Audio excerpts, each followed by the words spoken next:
Bonjour et bienvenue pour ce nouveau tutoriel.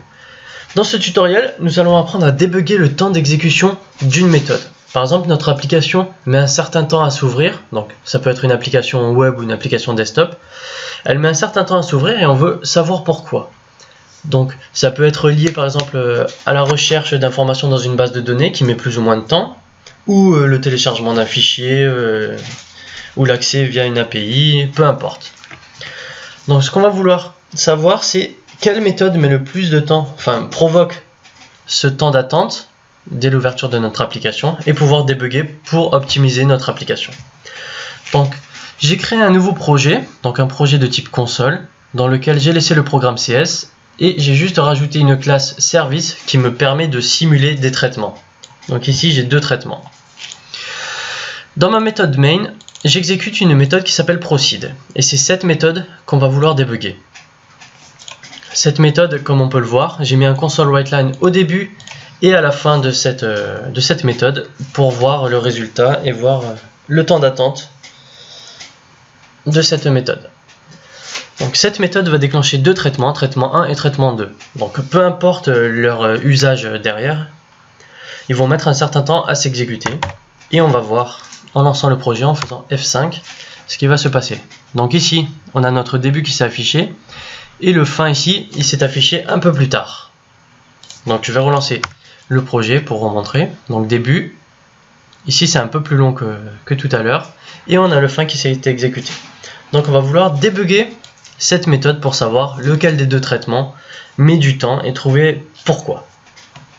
Donc pour ce faire, je vais juste créer une nouvelle classe dans mon projet. Donc clic droit sur la solution, add class, et je vais l'appeler par exemple perf utils. Donc vous pouvez appeler cette classe comme vous voulez, peu importe. Donc cette classe va nous permettre d'afficher dans la console ou dans le debug ici en bas le temps d'exécution d'une ou plusieurs instructions. Donc pour ce faire, on va commencer par mettre cette classe en public et la faire hériter de iDisposable. Donc iDisposable nous permettra justement de retourner notre temps d'exécution. Donc on va devoir implémenter cette interface. Hop, et on va compléter cette méthode plus tard. Donc pour commencer, on va créer un constructeur de base, new perfutils, dans lequel nous allons lui passer un paramètre de type string. Ce paramètre va nous permettre dans le debug de juste mettre un nom sur notre performance que l'on vient de débugger. Par exemple, on aura 200 ms, on veut savoir à quoi ça correspond et on va pouvoir mettre un titre pour pouvoir s'y retrouver plus facilement.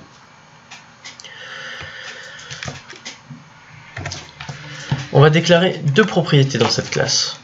On va toutes les deux les mettre en private. La première, ça sera le titre que l'on va juste récupérer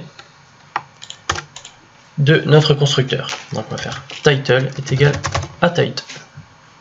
Voilà, donc on pourra récupérer le titre dans notre méthode dispose. On va déclarer une nouvelle propriété qui s'appelle stopwatch.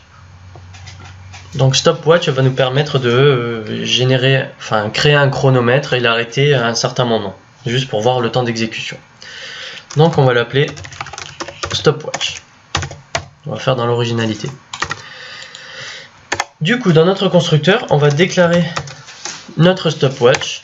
Donc on va faire stopwatch est égal à new stopwatch et on va démarrer le chrono. Donc on va faire stopwatch.start.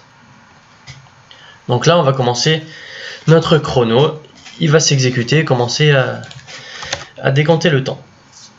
Dans notre dispose, c'est là où on va vouloir débugger et savoir quel était le temps d'exécution du stopwatch qu'on a déclaré dans le constructeur. Donc déjà, on va récupérer le temps d'exécution de ce timer.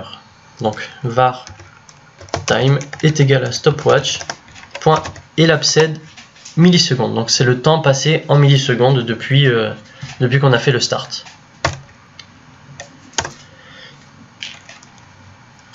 Du coup, maintenant on va pouvoir juste afficher ou dans la console ou dans le debug ici, moi je préfère le faire dans le debug, le temps d'exécution. Donc on va faire juste un debug.writeLine et ici on va pouvoir marquer ce que l'on veut. Donc ce que je vais marquer moi, c'est juste le titre qu'on a créé dans le constructeur, plus le temps passé en ms.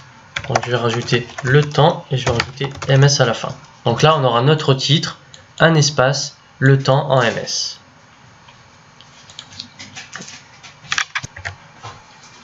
Donc on va pouvoir commencer à utiliser cette méthode perfutils.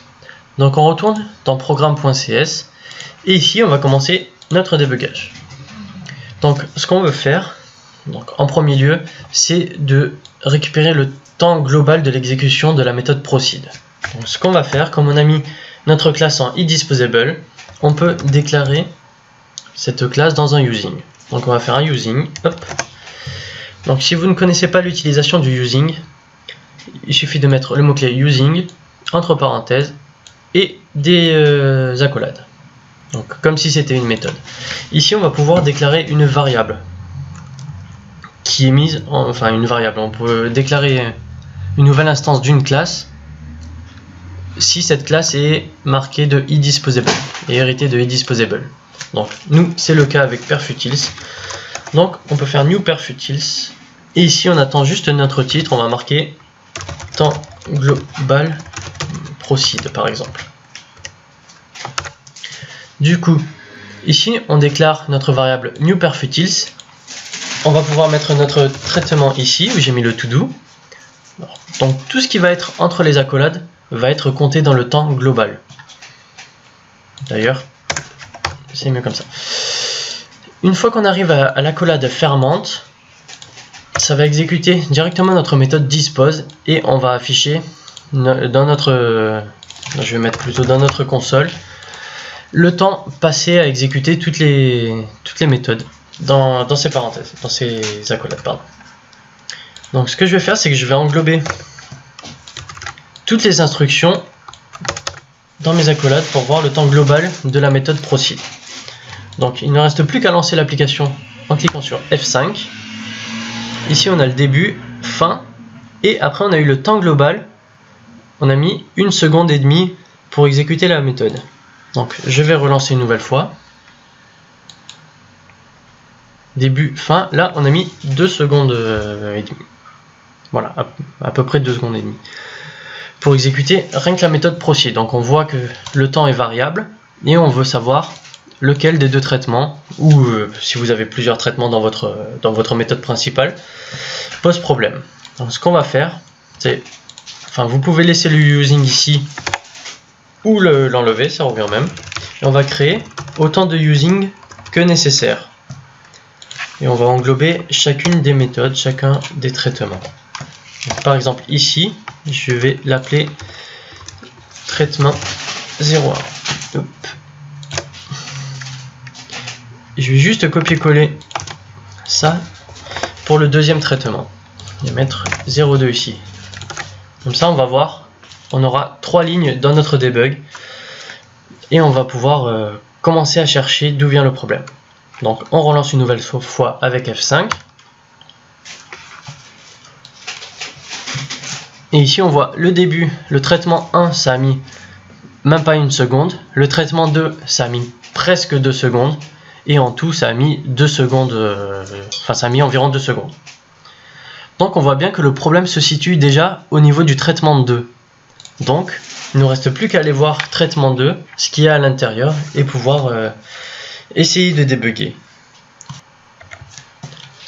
Bon, ici dans ces deux services je vais vous montrer, j'ai juste fait un thread.sleep avec un certain temps avec un random.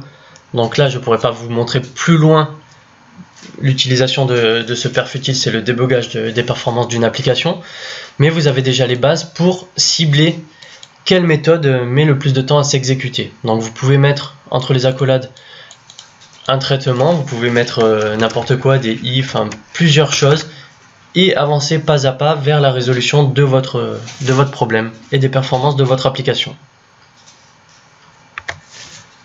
Donc c'est tout pour ce tutoriel et on se retrouve bientôt pour un prochain tutoriel.